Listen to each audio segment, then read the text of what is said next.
কিছুদিন আগেই ভারতের অনূর্ধ্ব-19 দলে নেওয়া হয়েছিল রাহুল দ্রাবিড়ের ছেলে সমিত দ্রাবিড়কে।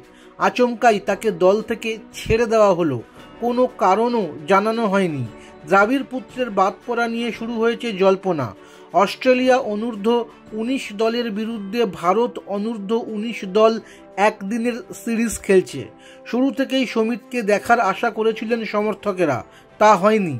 দুটি ম্যাচের কোনোটিতেই সমিত সুযোগ পাননি। ভারতের দলের দিকে চোখ রাখলে দেখা যাচ্ছে সমিত দলেই নেই।